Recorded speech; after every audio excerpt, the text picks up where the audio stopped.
দুটি হাত নেই, তবুও থেমে নেই জীবনযুদ্ধ। অদম্য ইচ্ছে শক্তি, মনোবল ও পরিশ্রমকে সঙ্গী করে সংগ্রামী পথ চলা চালিয়ে যাচ্ছেন যুবক রুবেল হোসেন। গলায় ঝোলানো ডিমের ডালা নিয়ে প্রতিদিন সন্ধ্যায় রাস্তায় নামেন তিনি। দিনাজপুরের হাকিমপুর উপজেলার জালালপুর গ্রামের বাসিন্দা রুবেল। দুই হাত না থাকা সত্ত্বেও কারো কাছে হাত পাতেন না তিনি। ডিমের ব্যবসায়ী যেন তার জীবনের একমাত্র ভরসা। নিজের পরিশ্রমেই সংসারের চাকা ঘোরাতে চান এই অদম্য পঙ্গু মানুষটি। ডিম ব্যবসা করে খাবো, আল্লাহ বেঁচে থই, ব্যবসা সারা জীবন করতে পারি। আমি হাত কাটে চাবো না, কারণ আমি কোনো মূল্যায়ন নিব না।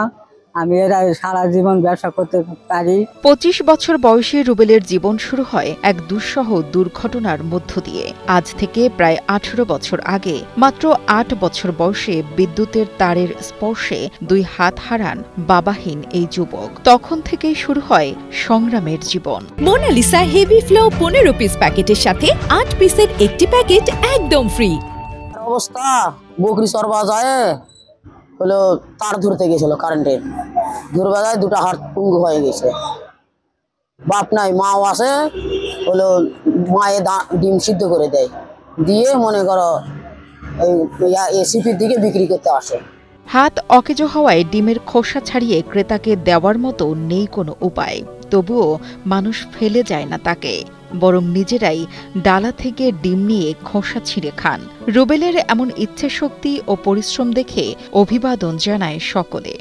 আসে দেখলাম উনি পঙ্গু, দুই হাত নেই, যার জন্য আমরা ওনার উপর অনুগ্রহ করে একটা ডিম নিলাম, নিয়ে নিজে হস্তে নিয়ে ছিলে নিজেই খাচ্ছি। এবং আমরা ২-৩ জন বন্ধু আসছে এই অঞ্চলে নিয়ে আমরাই ছিলে আমরাই খাচ্ছি।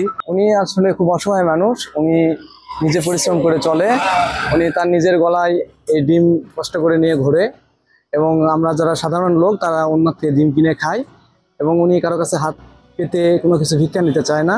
অদম্য এই তরুণ আজ মানুষের চোখে অনুপ্রেরণার প্রতীক। শারীরিক অক্ষমতা নয়, ইচ্ছে শক্তি আর আত্মবিশ্বাসী যে জীবনের আসল চালিকা শক্তি, রুবেল তারই জীবন্ত এক উদাহরণ।